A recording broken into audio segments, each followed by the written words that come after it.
देखी भजन तो सब भजन तो जैसन चाहल जाई वैसन हमनी के चैनल पर गा के या डालल जाई। हाँ जी, हाँ। रिंकू गुरु बहिना। हाँ हाँ। लेकिन एक भजन ऐसन चीज बा जवना के नामे है निर्गुण। जय हो। निर्गुणे से कितने गुरु बहिना फेमस वालो। हाँ हाँ। तई एगो निर्गुण हम रउरा के सुनावतानी जैसन रउरा मुखार बिंद से हम सुनले रहनी वही राग पर। हाँ जी। देखी हर जीव जंतु का अंदर भगवान प्रवेश करेला। हाँ हाँ। एगो जंगल में हरिना हरिनी चरत रहे लो। आ तवले ब्याधा ले आके महाजाल डाले लागल। तो हरिनी जब देखा तरी त का कहतरी कि पहले एगो ए पर चौपाई बा कि राम नाम सबू कहे ठग ठाकुरी और चोर बिना प्रेम रीझत नहीं तुलसी नंद किशोर। बिना प्रेम ना रही तो भगवान में तुलसियो दास जी नारी ज रही थी। लेकिन नारिये के देन से कि तुलसीदास जी के ज्ञान हो गई। ये तने कहली कि जितना हमरा के रहुआ प्रेम बा कि इतनी रात खा रहुआ सरप के फान के चल गई हमारा पास। उतरे भगवानों में रहुआ नेह लगई थी। ते ही से कहल बा कि राम राम सब कहे ठग ठाकुर और चोर बिना प्रेम रीझत नहीं तुलसी नंद किशोर। ताई एक निर्गुण सुनावत नहीं कि हरना हरनी के कैसे रक्षा शिव गुरु जी कैले बानी। जय हो। ई भजन अच्छा लागी गुरु बहिना। ते आशा ना पूरा विश्वास बा कि हमनी के यही तरह प्यार दुलार हुआ सब देव जगह पहले मिलत रहल है। चैनल के लास्ट तक भजन के सुन के लास्ट तक लाइक सब्सक्राइब करब सभे। आरे गोदी में बला का लेके रोएली हरिनिया कवना जंगलावा में जाइए राम गोद में बलका ले ले रोएले हरिनिया कवना जंगलावा में जाइए गोदी में बलका ले ले रोएले हरिनिया कवना जंगलावा में जाइए राम गोद में बलका ले ले रोएले हरिनिया कवना जंगलावा में जाइए जीवन जंगलावा में जाइए गुरुजी जीवन जंगलावा में जाइए गोदी में बलका ले ले रोएले हरिनिया कवना जंगलावा में जाइए रिंकू बहिना हाँ जी।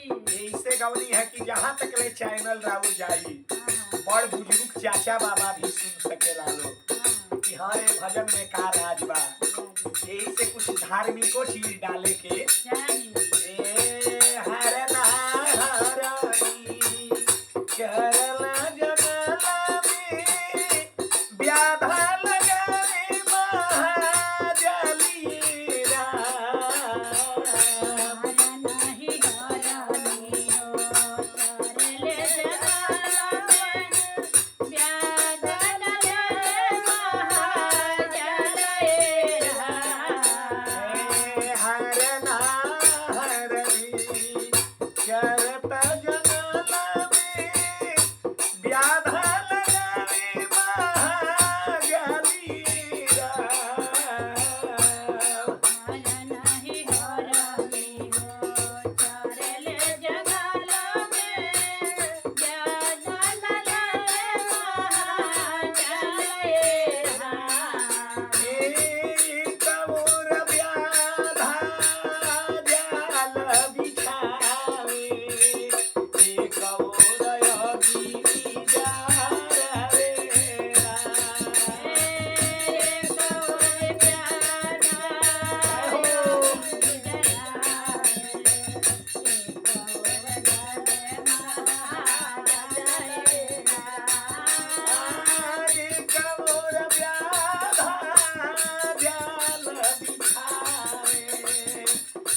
पति पत्नी में झगड़ा होला, पत्नी कहेली कि हम कहसे ना बोलब, लेकिन देखी अंत में पति परमेश्वरे भगवान होले, ये कामे आवेले।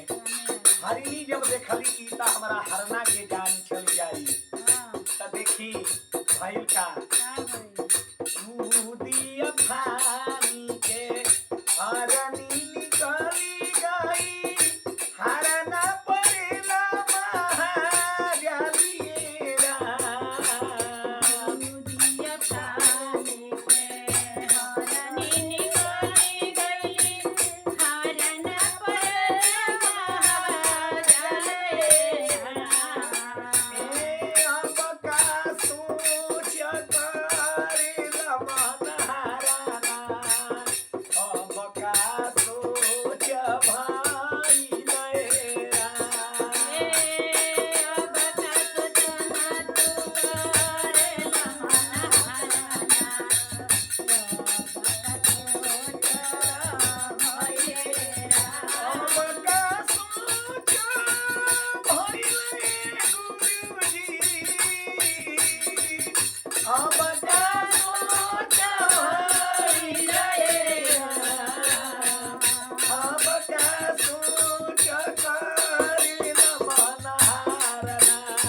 तब देखी का कहतरी, पूछे दूर जाई के बोले ले हरिया, सुनु हरना मोरी बातिएरा।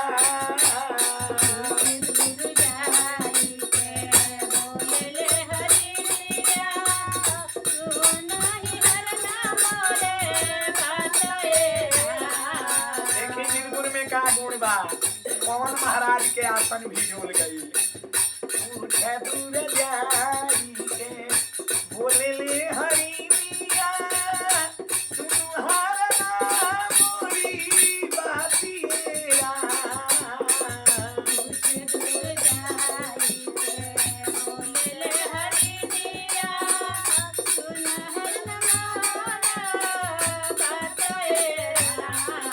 ए व्याधा के घरा में खरची घटल बा, व्याधा के घरा में खरची घटल बा, बेची खैहनी तोहार पासेरा।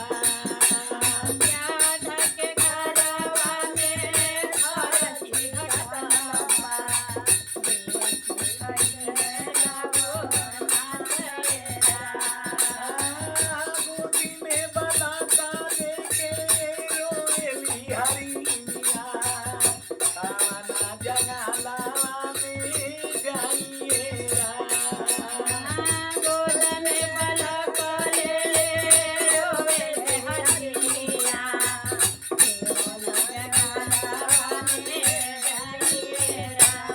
अब व्याधा का करत रे लास्ट में, एतना वचन जब सुनलनि व्याधा, हरना के काटे गोरा फांसिएरा।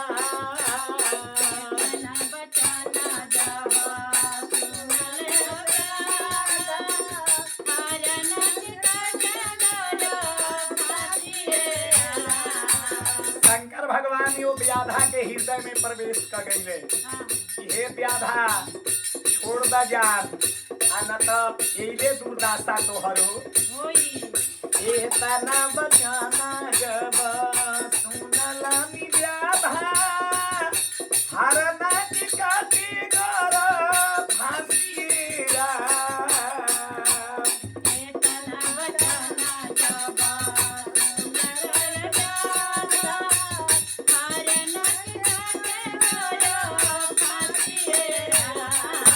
ए शिव भोले दानी के कृपा भइले, शिव भोले दानी के कृपा हो गई।